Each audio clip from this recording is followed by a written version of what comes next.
Conor, thanks for coming on. Appreciate taking the time to have a conversation with me. Would you mind telling us a little bit about yourself before we get started? Yeah, sure. My name's Conor. I do run a YouTube channel named Counterpoints. I'm a science fiction, political philosophy nerd, and a Marine Corps and law enforcement veteran. Majority of people on my channel enjoy my Warhammer 40,000 breakdowns, but I also like doing political debates and essays on social and political topics. Oh, cool. I just saw the Warhammer 40K TV show. I forgot what it's called, though. The cartoon one. There's a few. So Angels of Death is 3D animated. Hammer and Bolter is the cartoon animation. That's it. Yeah, it's getting better. The first 9 episodes or so were not so well animated, but the stories were good. And then the most recent one they released is really good. Cool. Yeah, that was a good one. I enjoyed that. Never really cared about the animation much. It's more about the story for me. But, Yeah. People have been fighting me because I'm a little bit more passionate about, like, I want to see the blood and guts. I want the story, but I also want there to be blood and guts. So I've been pushing them to do a little bit better. Makes sense. All right. So the topic today was morality. What is your topic or your position on morality? I'm a moral realist, so I think there is objective morality. That's my position. No, that's super based. I wanted to check out your video a little bit more aggressively, but unfortunately, the hurricane. I'm down in Orlando. I did a fundraiser. I've been doing some volunteering, and actually, I wouldn't mind getting into the objective morality needling you on that from a skeptical perspective, because I believe that there's an objective morality as well. But I've heard the subjectivity or the subjective arguments, and it's really frustrating because it just feels like, oh, well, that's just your opinion, man. And like, that's like but that boils down to it over and over again. Because you're like, hey, no, I think you can understand the answers to moral questions. And they're like, yeah, well, that's just like your opinion.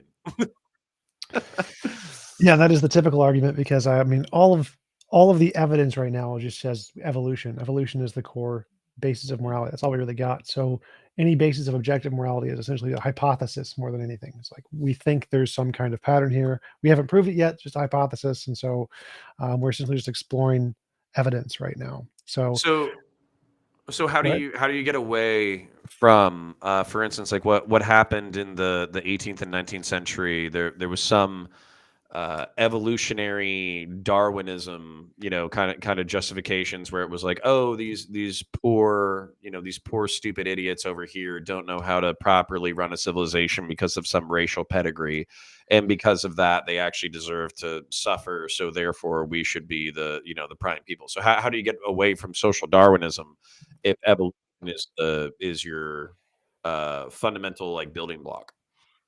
Well, Darwinism isn't actually correct in strict terms. Like Darwin's theory was the original version of evolution, and we've made quite a bit of progress since then. So, like Hmm. game theory and progress in game theory and social cohesion have updated our views of morality. So, social Darwinism isn't actually a correct view of morality, even if you think evolution is true. So, the more modern views of evolutionary morality is based on social cohesion and game theory, where altruism is the best metric for survivability. Like, it's the hare and the deer game, where they have play the game theory. And if we all work together and we get the deer, we all benefit more than if we all each go out and look for hares or something like that. That's the academic analogy used. So social Darwinism is not really accepted in the field. It doesn't work. If everyone's selfish, the society demonstrably doesn't do as well as if the society cooperates together, and therefore Darwinian evolution selected for cooperation and not selfishness in general. In particularly when it comes to humans, I'm assuming, at least for like our evolutionary stratagem, is cooperation. And no, that's awesome, because I'm happy that our understanding has evolved from the 18th and 19th century, because I guess the poking for maybe some contention, the or differences in view. I actually view I don't I'm not an anti-theist. I don't view religion in like a hostile way. And if anything, I think that religion has the memes, like the ideas that are kind of like planted within them very deeply, that actually speak to the codification of like human moral norms that are typically beneficial for society. So, trying to tell the truth, taking care of your parents, not murdering, not trying to bang your neighbor's wife. These are general rules that, if generally followed, then it'll create a more coherent, cohesive society. And, we wrap it up in religion, but realistically, what we're talking about is moral grounding and moral rules that make humanity a little bit better than it was before moral codification. Yeah, I definitely think there's two parts there. One is the pragmatic social aspect of what benefits the society most, and the second part is there some objective truth of a best system out there? Mhm. I think that there are definitely systems that can benefit a society significantly more than other systems, but at the same time are in fact immoral. So simply the fact that it has the best social outcome, I don't think would make it the true objective morality. I think that if there is a objective, real morality out there, it's probably going to be something deeper than simply the fact of what promotes survivability. Because I think many evil things promote survivability. I think, like, if we look at, to take one heinous example, the Ashkenazi Jews. Like, the Ashkenazi Jews have a significantly higher IQ than everybody else, and in part that's due to the selection factor of what happened from the Nazis. They wiped out the poorest ones, the ones that are least educated. The rich ones and the highly educated ones escaped, and so they have, on average, a much higher IQ in that way, because eugenics technically works even though it's evil. So the fact that eugenics would be Yeah. good for society indirectly doesn't make it moral. Well, and that's super interesting that you kind of brought that up as a as an example, like these social pressures that we put on ourselves that kind of hone things. Because one of the things, for instance, there's this like dissident right philosopher. I'm sure you've bumped into either his work or his followers, but Mencius Medbug or whatever talks about like I'll paraphrase because I actually haven't read his work, but basically like dysgenic cycles. Like first you form your habits and then your habits form you, and we could actually make the perfect pleasurable society. But what's actually going to happen is we're going to destroy what it means to be human, because we rob ourselves of challenge or what would make the best humans, and by constantly padding our society we actually like make it worse off long term. And unfortunately, not trying to be rude to any of the leftoids in my chat, but that's what I do see on the left, is like this constant need to eliminate challenge and barriers and struggle and all of that kind of stuff and suffering. And sometimes I think that can be counterproductive on a long term basis. I would partially agree, but I think we should get rid of involuntary suffering and challenge. We can get rid of challenge and suffering on an involuntary basis, but still keep it like a video game. So, like, you play a really hard video game, that's still challenge, it's still suffering in some sense. Like if you play a Dark Souls or something, but it Hmm. becomes voluntary. And so, if you choose to embark on and some kind of adventure that involves challenge and suffering, and you experience it that way, you can still gain any of this emotional or psychological benefits of the challenge and suffering without the consequences that are entailed by making it involuntary, making it forced on someone without their consent. So I would agree with the leftists that we should attempt to eliminate all involuntary suffering, but not just outright eliminate all suffering altogether.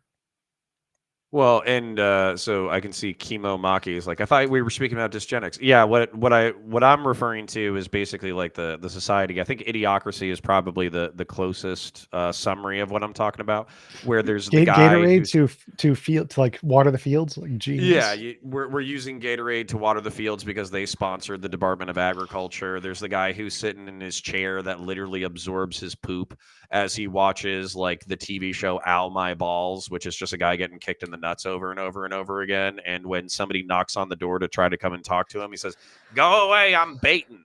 And it's not because he's actually touched himself. It's because he just wants to say that he's doing something private so people will leave him alone. So yeah, so that's what I'm talking about, is there's directions that we can go in society that would create good, healthy, happy, communicative, long-lived people, and then there's paths that we can go down that probably create a lot of pleasure, but don't necessarily create the best kinds of human beings. And I think that's kind of the struggle. If we were looking for objective morality, is what is objective, what makes the most survivable humans, what makes the best humans, and what is best. Yeah, that would be definitely my first question is what is the best kind of human? Because I don't think humanity matters. I don't think like if we were could, I don't know, transform myself into fish. If you wanted to transform yourself into a fish or whatever, like there's no problem with that. It's like go for it, knock yourself out, keep the intelligence presumably, but I don't think there's any advantage to being human in any sense, in the biological sense at least. But yeah, I think that the objective moral principle in my view is that any involuntary imposition of will is immoral. That's what I would think. So if we had a perfect world, the perfect world would be a place where it'd be impossible to force anyone to do anything they don't consent to doing. That would be ideal if we could. Obviously, that would apply not just to people, persons, but also to like the environment as well. So like rock tries to fall on you and you don't consent to it falling on you, that would also be physically impossible in this universe.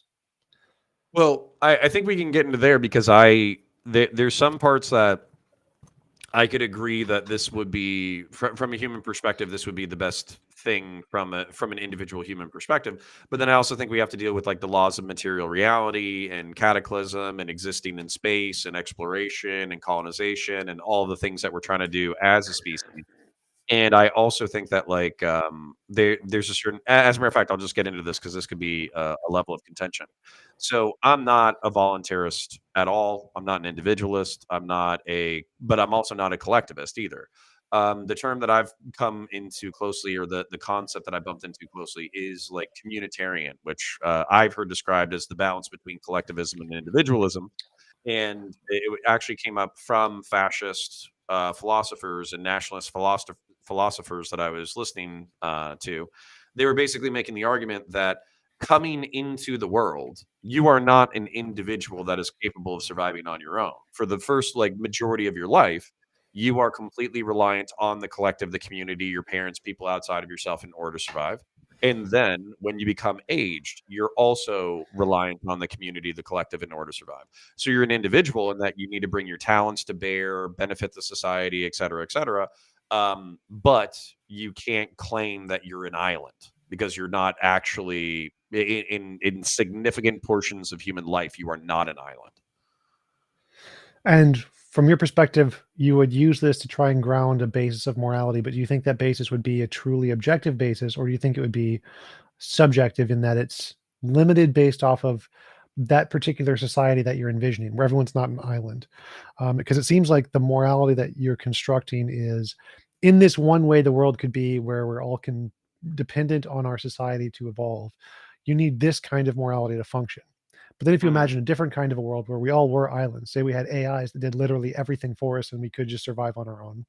At that point, would applying your model of morality still accurately describe the moral situations of that planet? Or would there be a deeper system that we could use that could describe both of these accurately?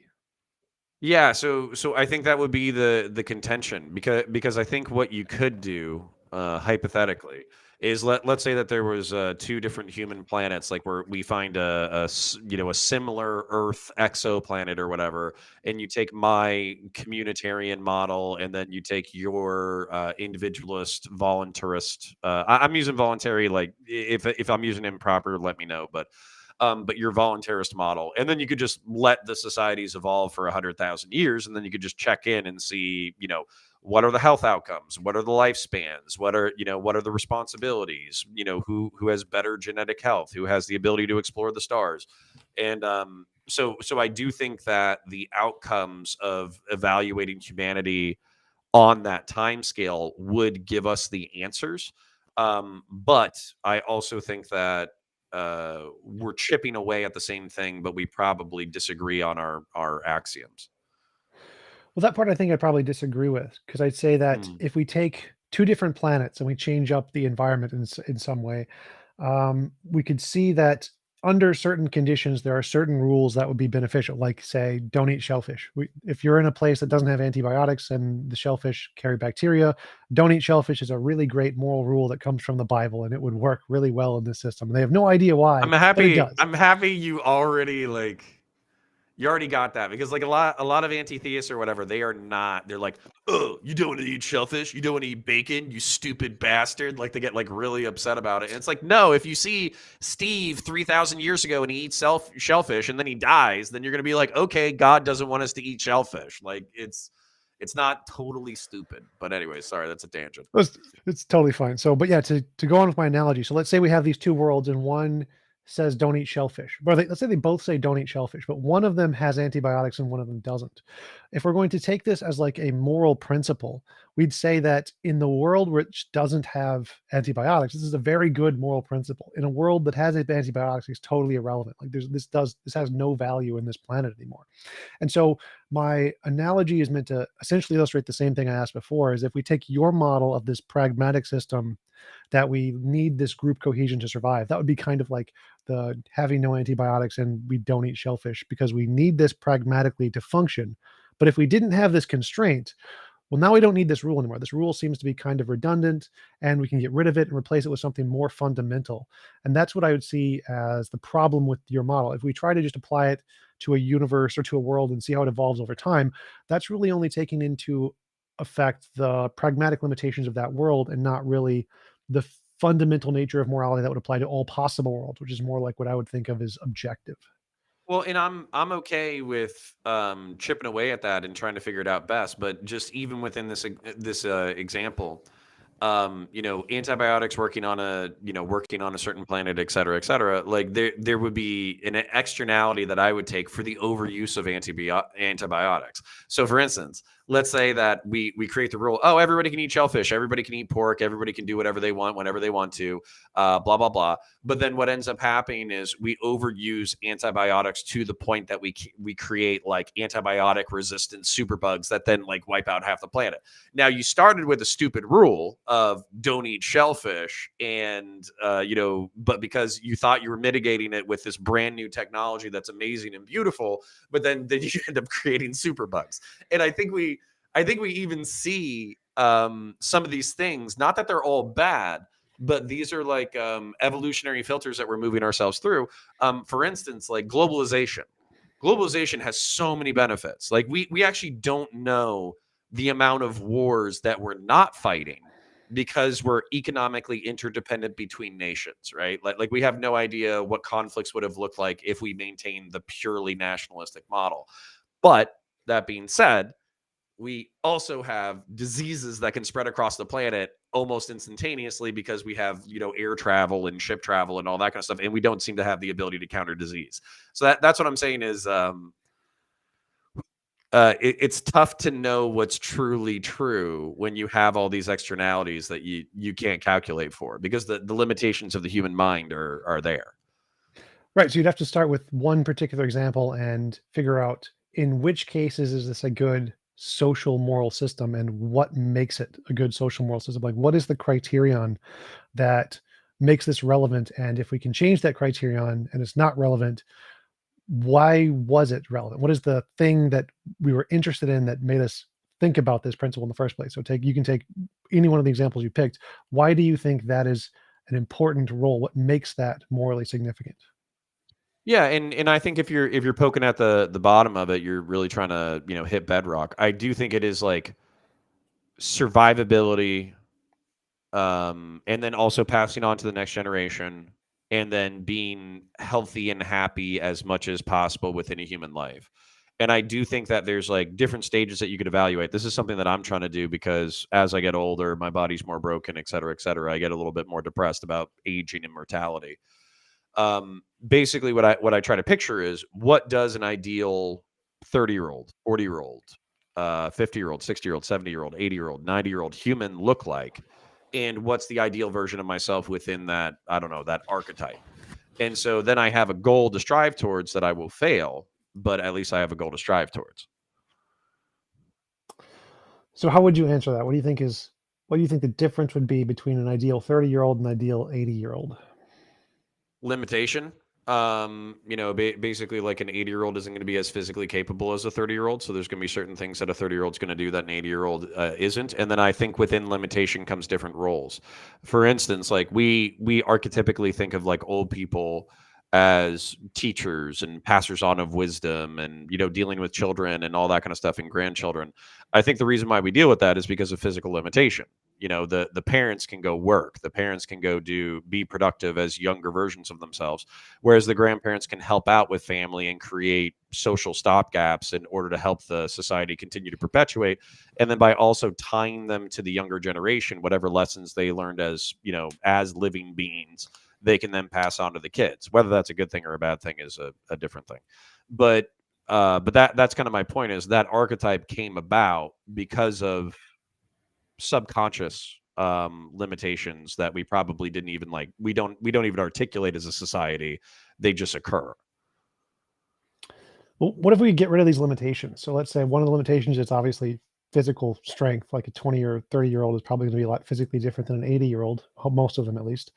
What if we could develop artificial intelligence to add things to our bodies to make the strength equal? What if our physical conditions were about equal at 30 and 80?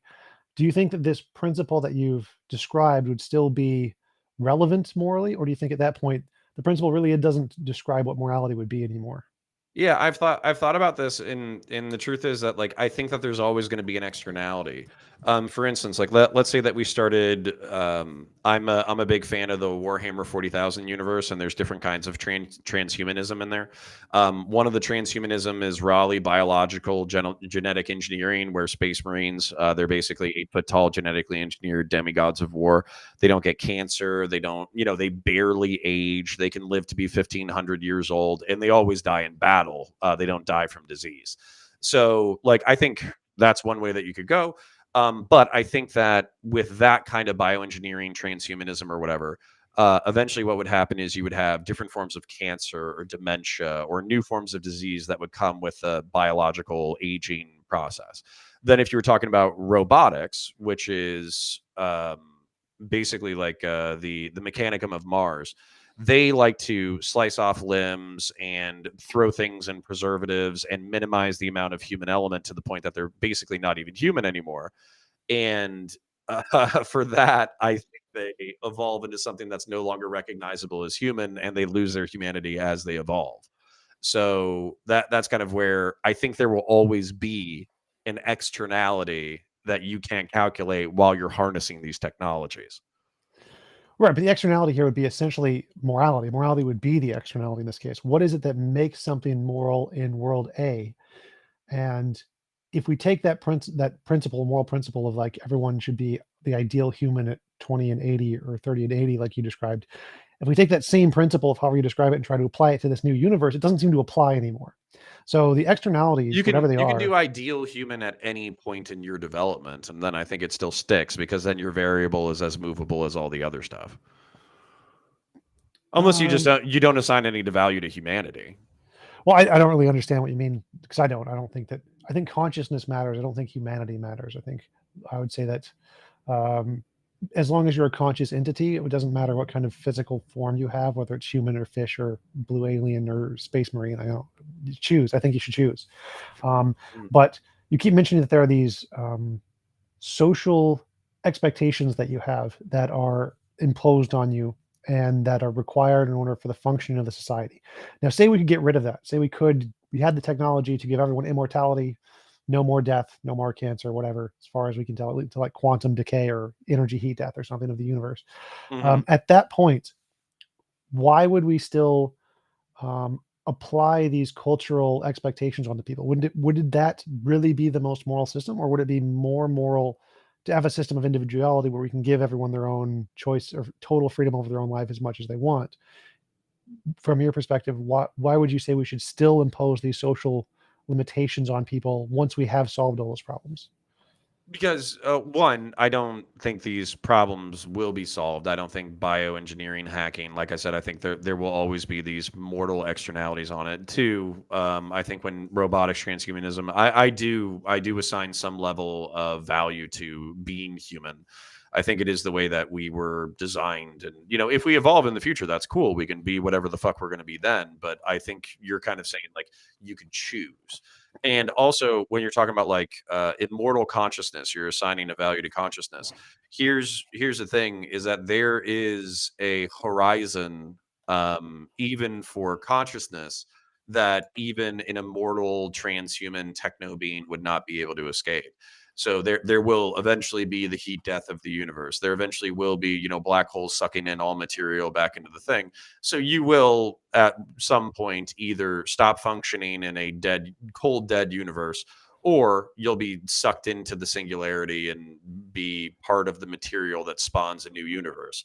So for me, like, you can seek biological immortality and individualism and not having anything imposed upon you. But I think ultimately there will be a mortal imposition put on you, no matter how technologically or transhumanly you advance.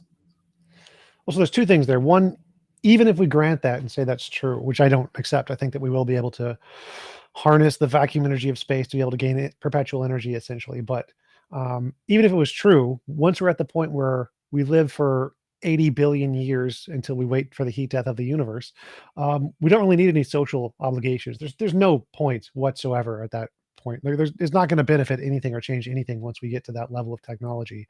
And so it seems like having those kinds of social restrictions adds no moral significance to a society. It's just like having stoplights in a city of all automated cars. Like, there's literally no point. If we have all Well, self-driving cars, having stoplights is just a waste of time. so They do just you know what they're doing. so do you think that there's an objective morality that rules both transhumans, animals, and existing humans? Yes, all consciousness of all kind. Well, I mean, you can describe it for me, but I just don't think most. Yeah, actually, go ahead and tell me what it is. You kind of told me that the goal would be to eliminate non-voluntary imposition on living creatures, but what is that rooted in, that belief? Well, my evidence to try to lead to this is I look at the pattern of moral intuition, moral progress, the philosophical dilemmas, and moral problems in philosophy. And there seems to be a consistent pattern in these things. And the pattern seems to be minimizing the imposition of will as much as possible. As we look through societies, the further we go back, the more involuntary imposition that they thought was moral or justified. And as we no longer needed to impose those things, it became immoral to impose them. So, for example, one beating kids today, in the past, it used to be seen as very justified. Now it's seen as immoral. Killing animals is getting to the point where eating animals is getting to the point where it was seen as moral or justified and is leaning more towards immoral now. Slavery, same thing. War with tribes and just killing. If you see a person from a different tribe, you used to be like, just go kill them so they didn't come steal your stuff. And that was moral or good at the time period. And so as time progresses and technology progresses, there are less involuntary impositions that we see as justified. And I think if we maximize that, go to the end of the rainbow, essentially, where we don't need to do any of those and they just become optional, then everybody will see them all as immoral at that point. So that's my following the evidence to lead to this conclusion. To compare it, I'd say that this principle is the absolute bare necessity, the minimum standard of what would apply in all possible worlds. But then you would see in certain worlds there are things that we have to do that are involuntary impositions that are necessary, like putting people in prison. That's an involuntary imposition. The prisoners don't want to be in prison, but we have to do that to prevent them from harming other people, which would be greater involuntary impositions. So we have to do one involuntary imposition to prevent greater ones. And so in this world where we require prisons, we can't maximize that one principle. But if we want to have an objective morality, we need some principle that would apply to all possible worlds, not just this one state where we require prisons, but something that would apply in this world, but also the one where we've achieved the singularity and we don't need prisons at all because no one can hurt each other in the first place. What principle would be moral that would apply to both of these and everything in between? That would be the objective moral principle. Well, so it's neat and it's clean, which is why I don't like it. The so the I get it, and on top of that, I understand, like, it would be a moving goal as technology and life develop, where as you develop these new technologies or transhumanism or whatever, non-reliance on, like, so for instance, you were talking about, like, sucking out the energy of the vacuum of space in order to power yourself as an internal conscious being. you might be able to eliminate your imposition on other conscious creatures. Like I completely I'm tracking all of that. I guess the bridge that we're not going to be able to cross is I don't think that we're going to be able to get there. Definitely not within my lifetime. And then also, when you're chasing a monovariable, I think you can neglect other variables. So, for instance, like the reason why I brought up the evolutionary timescale society argument or whatever is because let's say that we created a raw voluntarist society, and on top of that, we had the technology to do so. Like you could give humans or whatever conscious, intelligent beings, whatever you wanted to call them, you could give them unlimited energy and basically impose no workload on them whatsoever. And we had the ability to do so. If 80% of the conscious beings literally go into, I think they call it like the pleasure machine or whatever, where they just have like this like slow drip of, heroin and like sex and dopamine and all that kind of stuff constantly hitting their system, and they just sit there for, the whatever their lifespan is until eventually they pass out of existence or, whatever, then I wouldn't view that as a good way to spend time, even though 80% of people are making a voluntary decision to exist this way. Just because they're choosing to live that way doesn't mean that I think that's the correct way to exist. Well, in that world, what do you think would be the correct way to exist when we're at the point where we have infinite energy and can do whatever we want? What is the correct way to exist in that world? I think it's still to struggle. I think it's to go on the Jungian Campbellian adventure. I think it's to look for challenges and frontiers and new things to do. And I think it's to take on those challenges and figure out the limitations of the universe and to fail and to die in doing so, but then to also learn new things and create new things out of that experience. I think that might not be a uniquely human thing, but I also think that that's it's a pretty primal, fundamental urge. What's the difference between those two? Because when I envision being in the pleasure machine, I'm essentially envisioning playing video games, going through struggles, learning stuff, trying to make progress, possibly being like a scientist and wanting to learn more stuff about the universe. Like essentially, what most people would be doing would be just exactly what you said. They'd be playing video games and learning stuff and having fun and challenging and working together to overcome challenges and getting to know one another through the digital mind space, whatever. And creating stories for other people to do these things with. I mean, what I envision that perfect world being like is essentially everything you just said. Once we get to the point where we no longer need resources and can like have to farm them or whatever, have to kill other things to feed ourselves, we're essentially going to spend most of our times playing video games or working together on problems or scientific discovery. That's going to be what we're going to do. So wouldn't that be evidence that this model was correct because it essentially describes exactly the world you think would be perfect? No, because I think most people would opt out of that. I think I don't have. I'm way more cynical about the nature of humanity. I think human beings are ultimately selfish and lazy and maybe biologically designed to do so, to be selfish and lazy because they just have the programming. So what I envision is a significant amount of the population not going after challenges or new digital experiences or harnessing their brains in order to study the realm.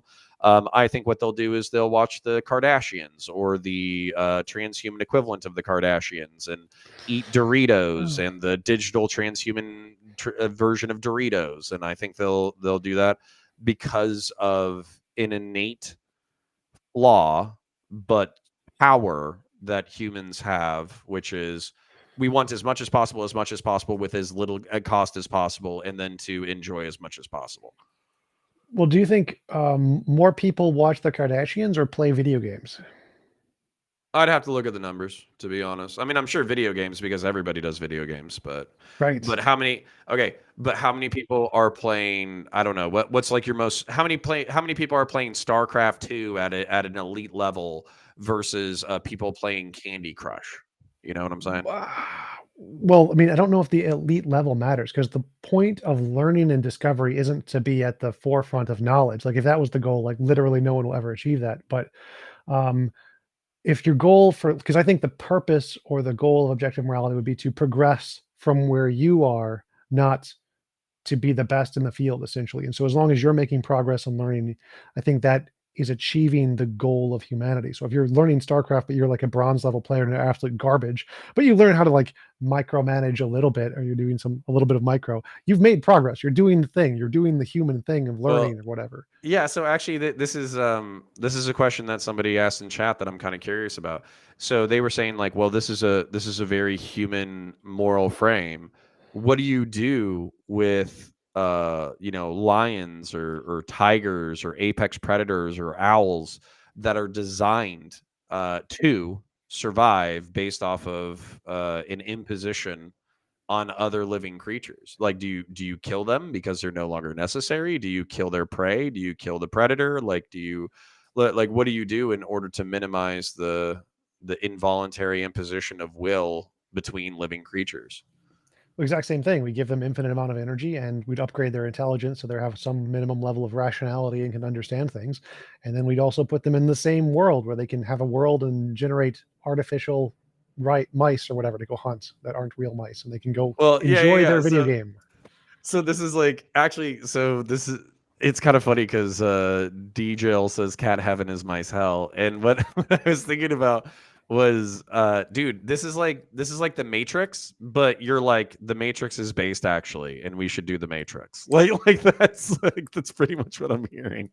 Sort of, yeah, but like so mice heaven or cat heaven wouldn't have any mice in it. The mice would have their own heaven. The cat would have their own heaven. They have artificial intelligences of just fake mice Or that it'd have just digital simulate mice. mice. Yeah. Exactly, exactly. Yes, Um, simulacra of mice, but yeah, also so well designed that they would. But then that's also so this is also incredibly weird too, because like in order to eliminate like real world mice hell, because real world mice hell is they run around, they scurry, they forage for stuff, and then they you know, and then they get hunted and picked off and all that kind of stuff, and they have to fuck, eat shit, and die before they get picked off. So in order to avoid mice hell, what you have to do is because mice are pretty dumb. I mean, they're actually really smart animals, but they wouldn't understand what we're talking about. So you would have to kidnap the mice, like open up their skulls, like hook in the matrix into their brain, and then like allow them to transform their digital self into, you know, immortal hyper intelligent entities in order to continue to in order to get past this frame that you've created. So is well, I think that it'd not be a like from negative the what you also, well, actually in your own system, isn't this like a less of an imposition of will versus them continuing to exist naturally? So isn't well, this no, the because you have to logical be able to extension? consent. You have to have some minimum level of intelligence to consent. And so, like, I Yeah. wouldn't say that if someone was mentally handicapped and they wanted to, I don't know, torture themselves forever, I don't think that's a rational decision. So you have to cure the mental limitations that are placed on us through biology, like tumors, brain tumors. Like remove the brain tumor first, and then give them the ability to think, and then you can consent and do whatever you want in your world. And so for mice, things are children, things that have been intellectually handicapped by biology because their brains haven't been developed yet, we would just speed up the process and make them higher, give them the minimum level of intelligence or whatever, and that would be freeing them of the limitations that biology has placed on them. So it wouldn't be an imposition on that will at that point. It would be giving them free will at that point. Well, so there's actually there's a TV show that I think really challenges the concepts of immortality and kind of shows some of its flaws. And it's called it's a book series also. What is it called? Altered Black Carbon. Mirror. Oh, gotcha. Yeah. So Altered Carbon. And what they have is they have, you know, I think it's called like DHF or something like that. It's digital human freight. And so what they've done is they've digitized the human soul so it has the capacity to, one, exist in perpetuity as its digitized self, but then two, you can basically take it like a CD-ROM or like a floppy disk or whatever. You can pop it out of somebody's neck and pop it into somebody else's neck, and then their soul will be uploaded into this new body. So it creates all these new moral conundrums of like, if you put a man into a woman's body or a woman into a man's body, or if you're immortal on the cloud, or if you die and then your soul is downloaded into, the cloud, is that really your soul, or is that a copy of yourself that's been destroyed? So so death is essentially eliminated in this universe, but then there's all this weird anti-human shit that happens. For instance, the kids, there's like 200-year-old kids who are trapped in perpetual adolescence because they can't move past the ambitions of their parents. There's parents who are perpetual adolescents because they don't want to give up their youth, so they constantly download themselves into more youthful versions of themselves, and then live like a hedonist nihilist lifestyle where they're just banging everybody and they have no responsibilities. And so it opens up all of those other questions, where I think that in order to get away from those things, you would basically have to isolate, because you wouldn't be able to interact with these other living beings without creating some kind of imposition upon them. I think you'd have to create your own heaven. I'm not sure what you mean. And I don't see the problem with spending however long you want just fornicating with as many people as you want. Like, if you want to spend a few million years doing that, go for it. But I would say that I think every individual should have the choice of going to their own heaven or just What designing what their if own world. But what if you after fornicating after a million years, you're a fucking piece of shit?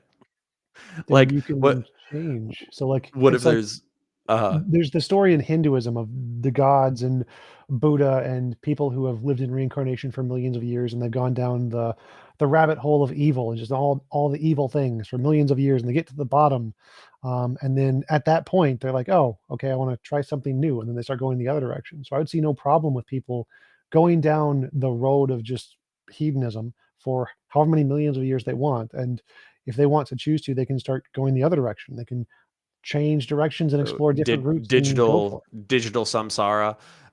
So and then I guess that's my question, is how do you limit this is actually a very Eldar thing of you to say. So so the Eldar in Warhammer 40K, they're perpetual beings. They've achieved immortality, and they can do basically whatever they want whenever they want. And so, in order to seek new sensations, because they've already experienced every sensation, as they start to do incredibly depraved things, looking for any kind of feeling. So they torture animals, and they rape them, and they rape each other and murder each other and all that kind of stuff, because they're just looking for any kind of new sensation separate from immortality, and like peaceful immortality.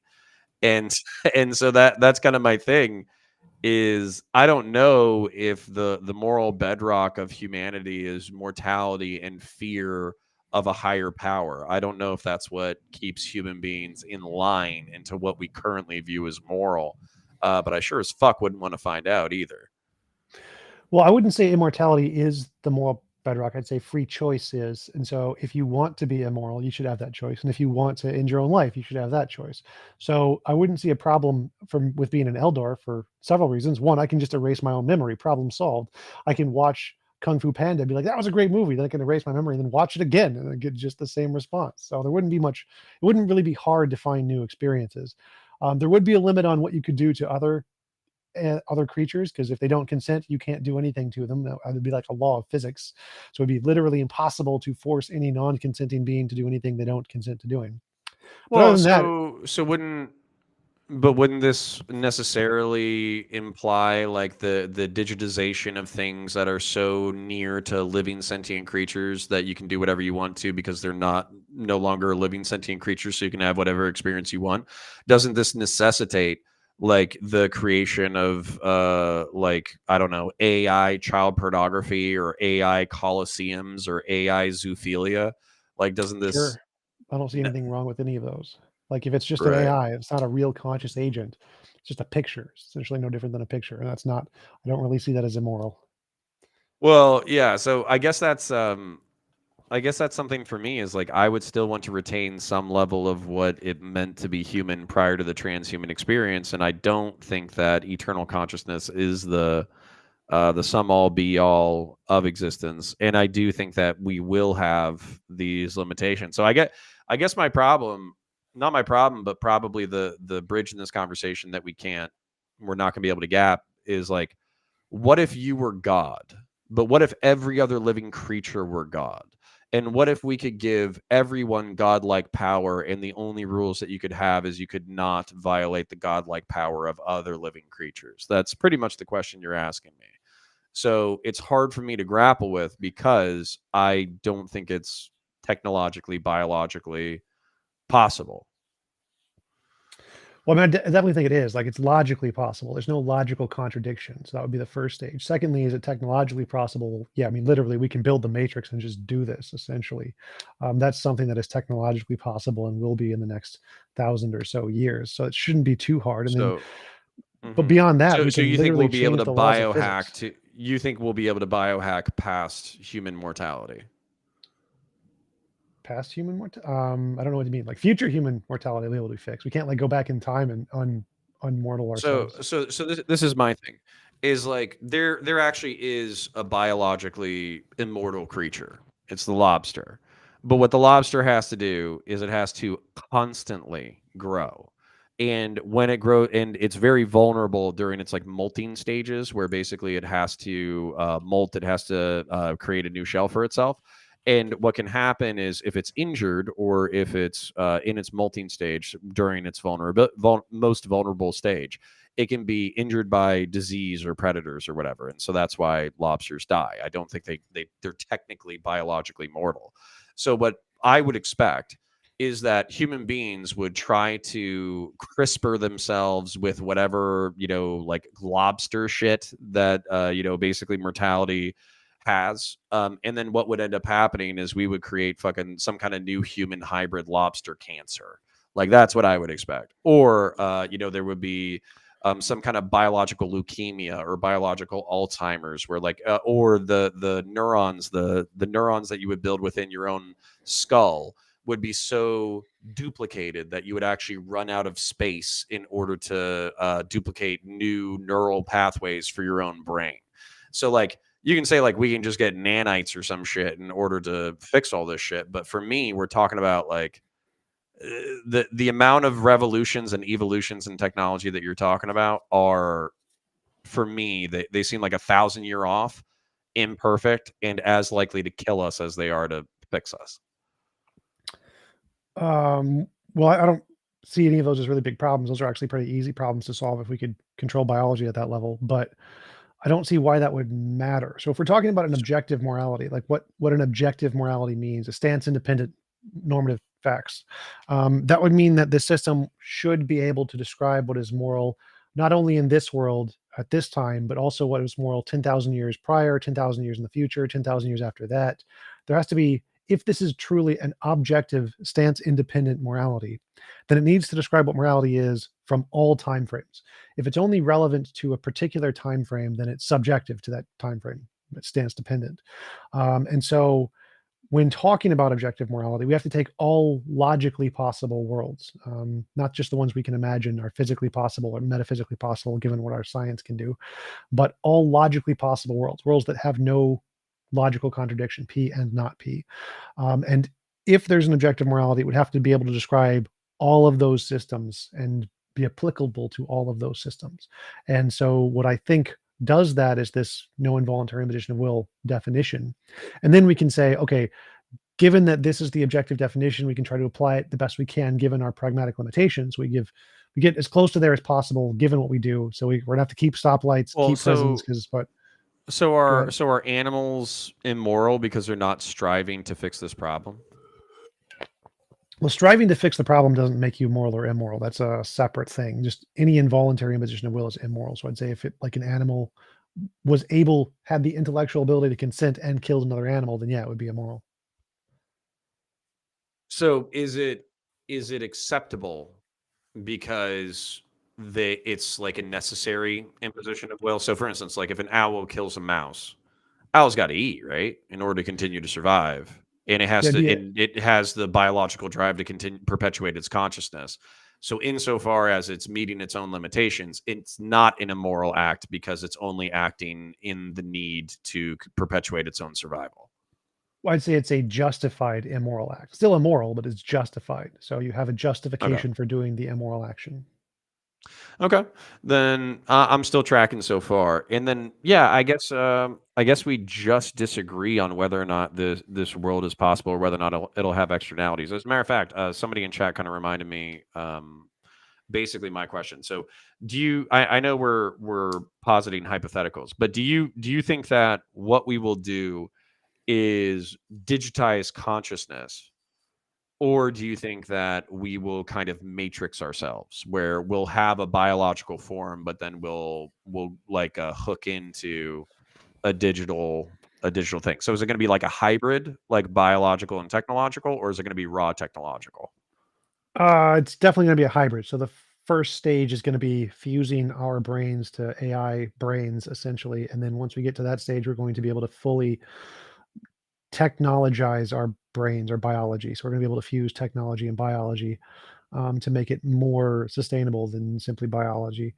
But it's definitely going to be a fusion initially. We're not going to like literally build a computer and go into it. That would be impossible until you had the fusion in the first place. You first have to be able to fuse your brain into a So computer to do so that. biology has a shitload of limitations, and you would basically have to harness the technology in order to constantly prune and maintain the biology. So at what point does the biology just become, why are we even bothering? I'm not sure what you mean when you say biology has a lot of limitations. Like biology is extremely good at pruning itself. It does a very, very good job of doing that. Like your immune system is a fantastic example of that. Cellular division and white cells killing cancer cells is a phenomenal example of that.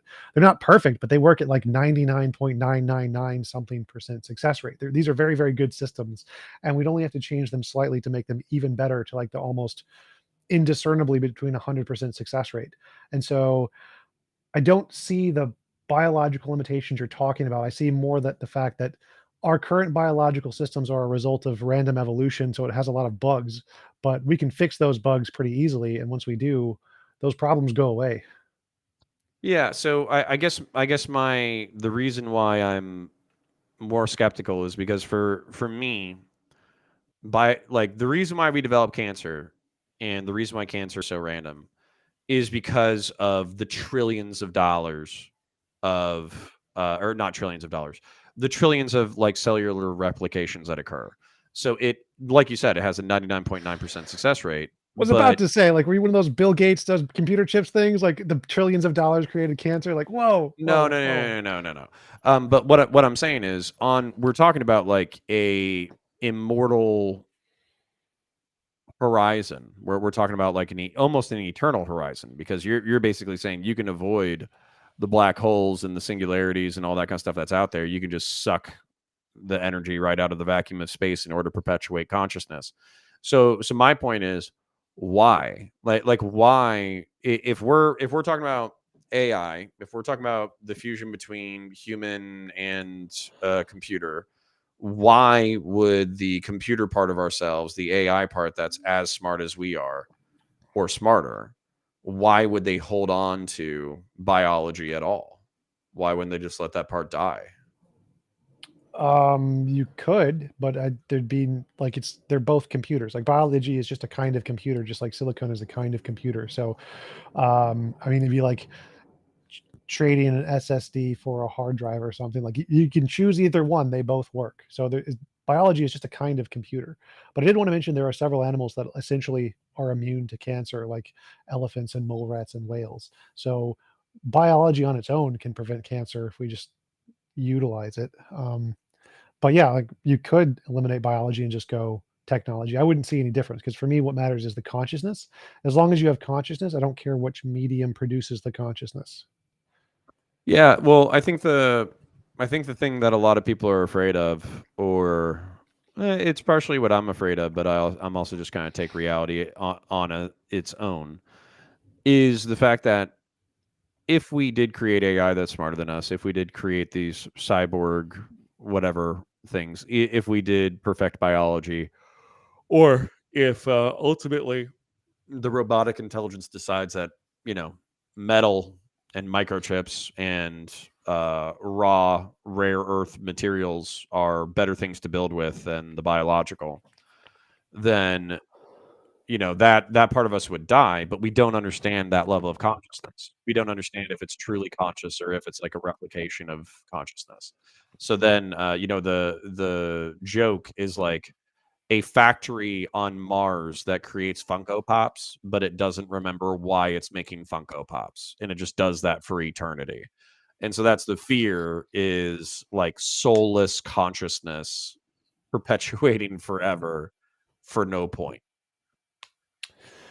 Well, I don't have that much of a concern on that, like, because if we are able to make AIs who have some semblance of consciousness and they can learn enough about the brain to be able to fuse themselves with us, then it'll essentially be like hooking up an extra monitor to your consciousness or whatever. You'll be able to experiment with it and know when your consciousness ends or is being violated by this extra thing. And so once we get to the stage where we can manipulate and experiment with consciousness at that level, we'll be able to have pretty clear answers to these questions.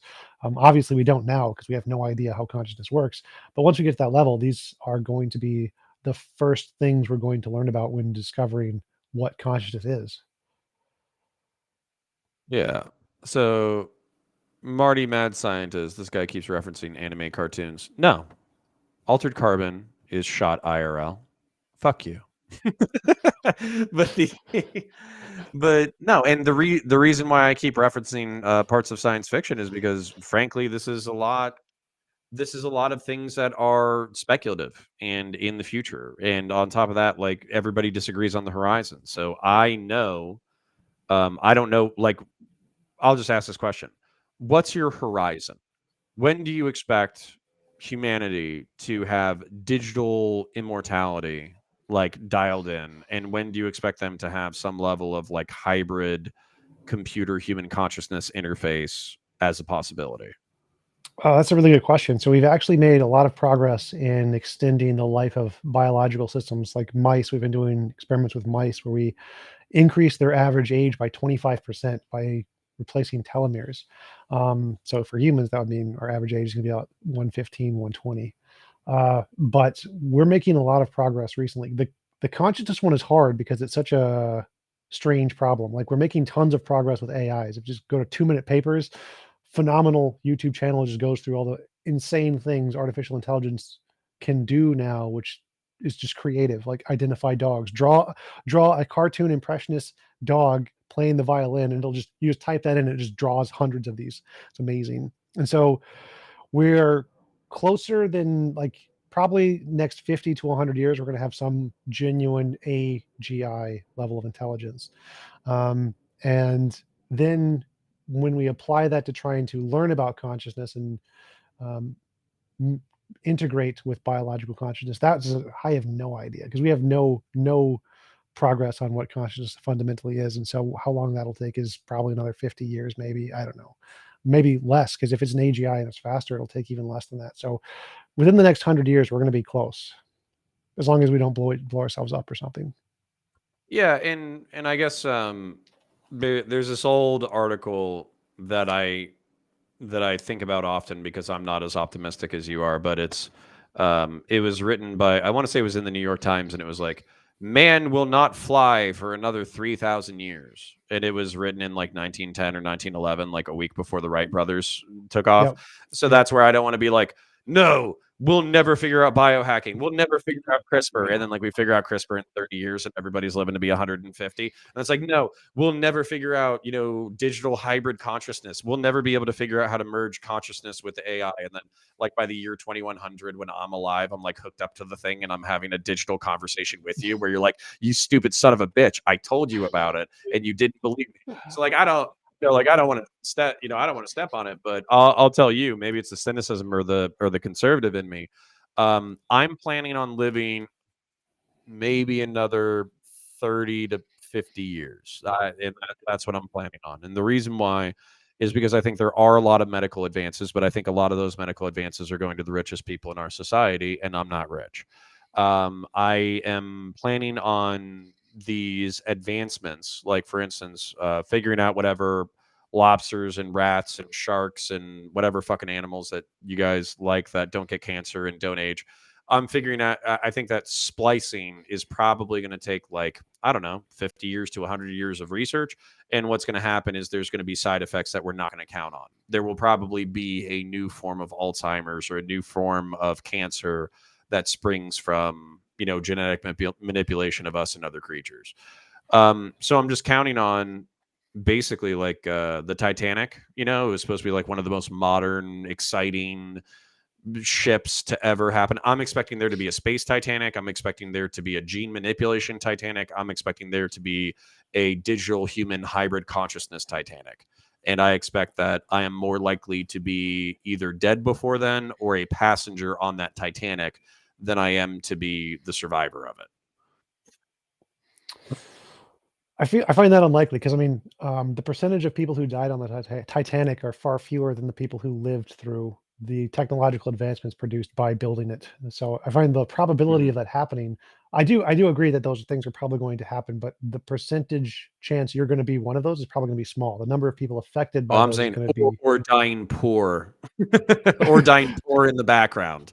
got a good chance of that. People, Capitalism has a firm hold. As long as capitalism has a firm hold, that one's going to be very high percent chance of that. yeah, I think there's a high percentage chance of dying poor in the background. And then the only other thing that I wanted to point out is there's this philosophy. So you kind of rooted your moral philosophy, your objective morality, in a variable that I agree with, or like I could understand how it would be consistent, right? Like I understand that your variable is consistent throughout all of the examples you give and the examples in the future, which I think is nice. But I do think that there's going to be the reason why I never trust anything simple is because I think that almost everything is complex and is multivariable. So it's nice that you have a consistent moral outlook. But if your consistent moral outlook has disastrous results, let's say people following your consistent moral outlook end up using that nefariously in order to justify, horrors beyond our comprehension, then I would view that as, well, that's because there's not enough variables in your formula. And I think that's part of trying to hit moral bedrock is calculating more than just one variable. I actually think it's kind of ballsy to assume it would only be one variable. Well, I'd have two concerns there. One is that, like in physics, simplicity is one of the best indicators of truth. So the simpler the model is, if it corresponds to reality, usually the better it is. And the second concern is even if someone takes your model and interprets it in such a way that they use it to condone atrocities, I don't think that's a demerit against your model. Like clearly, if I gave, I don't know, some book that we have today to, like, or if I gave the history of, I don't know, Mein Kampf or something to people, the Romans, and showed how what the increase in IQ was for the Ashkenazi Jews, they might want to use that as justification to start killing lots of people. But that doesn't mean that there's a problem with the paper, a problem with the data on what happened. That still could be 100% correct. It wouldn't be wrong simply because a certain demographic of people wanted to use it to have negative consequences. So I wouldn't use that as something to evaluate the truth of a model simply because some people use it to kill people as a justification to kill people. It wouldn't just be that. It would also be my voluntarist objection for the masturbation chair. And like I get that like you and I have different. So actually, let me posit. How dare you insult my chair, sir? let me posit a different moral framework that is rawly human, more complex, has more holes in it, but I still think to be correct. So I think that Maslow's hierarchy of needs is relatively speaking correct. That there's different tiers of need. Human beings follow these tiers, relatively speaking, in a logical manner, and it includes physiological needs like sex, shelter, food, housing, all that kind of stuff. The next tier is security, so basically physical security, but also financial security. So basically feeling secure within your own environment. Next tier is social, having good relationships with your family. And then the next step is ego, going after achievements. And then the next step is self-actualization. Okay, so that it's presented as a pyramid, but obviously people jump up and down between the tiers, but we're talking about priority. And so what I would say in my ideal world is at every tier, we would be trying to enable human beings to maximize that tier. So for kids, if you're 0 to 10, 10 to 20, 20 to 30, 30 to 40, 50 to 60, so on and so forth, at every single tier, you would be trying to achieve as much as you possibly could along this hierarchy of needs. And so society should enable you to meet your physical, security, social, and ego needs.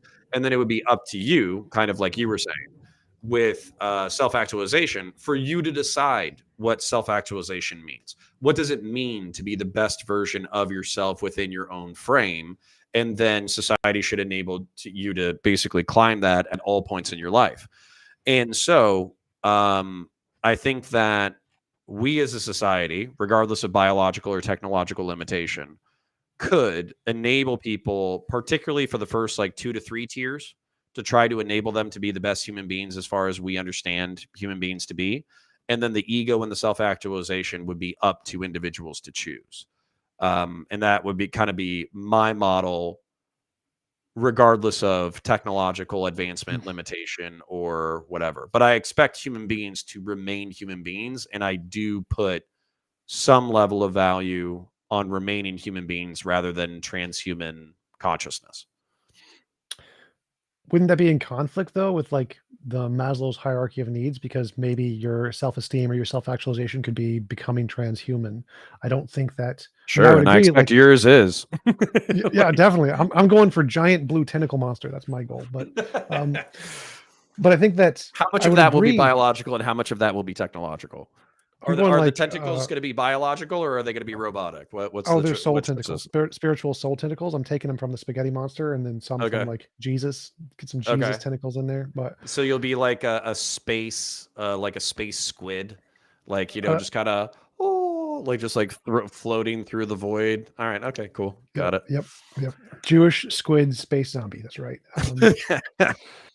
But Yeah. with everything you said about Maslow's hierarchy of needs, even though I mean, I don't, I think that's technically correct, but I don't see how that would be in conflict. Like that seems like it would be in conflict with what you said about the humanity and not and being and requiring those human traits. Like I don't see why that would be entailed in the Maslow's hierarchy of need aspect of what you said. It seemed like two completely separate criteria. Well, I don't think so. So just I might complicate things instead of simplifying things. But for instance, like the physical needs thing, I expect human beings to have some requirement for maintaining the biological self. And what I mean by that is bodies that are in motion, that have some level of cardiovascular activity, that basically eat some level of the correct foods, they tend to last longer than other systems that are like stagnant and sedentary and sit there. And so I think that whether you're talking about humans now or you're talking about like transhuman cyborgs or whatever, there's going to be a biological optimization that you're just not going to be able to beat. And there will be more biological corruption and death and disease and all that kind of stuff in people that choose certain behaviors. And so the reason why I view the quote unquote maximization of all of these tiers as necessary is because I feel like it's always a losing game. And perpetual consciousness, I think what's interesting is you brought up like the Buddhist model or whatever. I think the Buddhist model might be correct about consciousness. I think that we might be in a eternal loop of consciousness and invention and creation, but in order for that eternal loop to occur, there eventually has to be the death of this universe. And so you can float on as a perpetual conscious squid in the remnants of this heat dead universe, but I think you'll actually rob yourself of re-existing in a new plane. So, I mean, good luck with that. I mean, that's cool. Fucking Well, it seems to me like you're determining that the core value of importance there was the survivability of the system. So you said like there are certain systems like reproductive or uh, breathing systems that help you to survive for longer, and people who depart from that will be less successful because they won't survive for longer. But let's say we could prove, for example, a transhumanist system would definitively be better in every conceivable way. Like there's probably going to be a Titanic, like you said, but the Titanic only affected a small number of people relative to the number of people who now use boats with the same technology who survive. And so, even though if there is going to be a transhumanist Titanic, the vast majority of people who benefit from transhumanism would survive significantly longer than biological humans. So, by your own criteria, wouldn't that be a reason to adopt transhumanism and not remain human? Yeah. I legitimately do not have the answer to that question. I just don't. And the reason why is because I don't know what that would look like. So for instance, like I think that with your moral system, so what basically what would be happening is there would be two worlds. There would be like the Luddite world and there would be the transhuman. And in the Luddite world, people would have sex, they would have babies, they would have families, they would probably continue the traditional model, interact with the natural world, and die. And they would just continue that cycle that we seem to have been trapped in for at least a few 100,000 to a few million to a few billion years, depending on your definition. Then there would be the transhumans who are basically hooked up either into like their cyborg consciousness or whatever, or they would be within their own heaven. But then I think that there would be different moral frames where, kind of like you were saying from the Hindu moral perspective, people would just indulge in like unlimited exploration of their own impulses. And I just, you know, fuck, I just don't even know if the human mind is capable of dealing with unlimited exploration of your own impulses. It's an Y'all might drive interesting. yourself insane. I mean, at that point, essentially, you could just choose insanity just to experience it, and then turn it on, turn it off in your brain, kind of like a sensation. So I wouldn't even see that as a problem if it's reversible. So What if you well, I was about to say you're saying reversible. What if after you hook yourself up into the machine, you're fucked? What if you're just permanently this hybridized hybrid digital consciousness and your biological form wastes away? What if you turn yourself into a fucking blue vacuum sucking squid and you can't fucking go back to what you were, and then you wake up staring at yourself in your own digitized mirror and then you just scream for eternity? Well, I figured that would be the Titanic example you used, and I think that will probably happen to some group, but once it does, then they're gonna be like, "Oh, that was bad, we should fix that." Just like they did with the Titanic, you see, here's a Ugh. problem, killed a lot of people, then they fix it, and everybody else, the millions and billions of Dude, other people who benefit from it don't have the same problem. So yes, problems will dude, happen, that's a some that's people a will suffer. huge that's a huge risk though. Like honestly, like I think Well, the trick is don't be the first guy in the machine, let somebody else yeah, do it be like the first. third. Yep, yep, there you Be go. the third. Problem solved. Okay. All right. Be the third guy to try out this technology. I got you. That's funny. But we have been Uh, going for about an hour. It was a great conversation. Really appreciate you coming on. Do you want to give any links or references where people can find out about your work? yeah, yeah. So, hold on. I'm gonna respond to somebody in your chat real quick. I'll be polite though. Don't do that. Massimu. Yell and scream. Okay. Dumpster fires get me so many more views. So Massey. please. Okay, Massey Manuka. This guy sounds surprisingly broken. Yeah, it's because I've seen some shit. I've done some shit. Did 4 years in the Marine Corps. I did 4 years in law enforcement. It's my job to think about worst case scenarios and plan for their eventuality. So I don't like raw optimism. I don't like uh, you know, fucking assuming that things are going to shake out. That's not the way that I do it. Yeah, so anyways, shouting myself out. My name is Connor. I do run a YouTube channel named Counterpoints. I'm a science fiction, political, and philosophy nerd, a Marine Corps and law enforcement veteran. Herbster, go fuck yourself. Um, then, then if you're into science fiction, political, or philosophy, come on over, check it out. I do a bunch of breakdowns, but I also do political essays and debates. So yeah. And I gotta say, 4 years in the Marines does sound kind of impressive. I mean, I've spent about 4 years sitting in this chair. So for comparison, I don't know. I think you're a little slightly more impressive. I did 9 years working with the police. What were you, dispatch or administration? Cute. Fucking Mr. Krynen. All right. Anyways, I'll get out of here before I start yelling at your chat. But yeah, if you're even if you're an asshole, feel free to come and check out my my channel. And no, it was super fun, and I appreciate you. And it was interesting and horrifying. And I do hope you get what you want. Thank you. I hope you turn into a vacuum energy sucking transhuman squid who is simultaneously able to explore your own personal paradise, but also able to interact with other transhuman squids floating through the void. So, Appreciate it. That'd be awesome. I'll accept your prayers, thoughts, and prayers.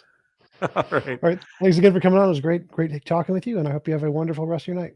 Yep. You too, buddy. Catch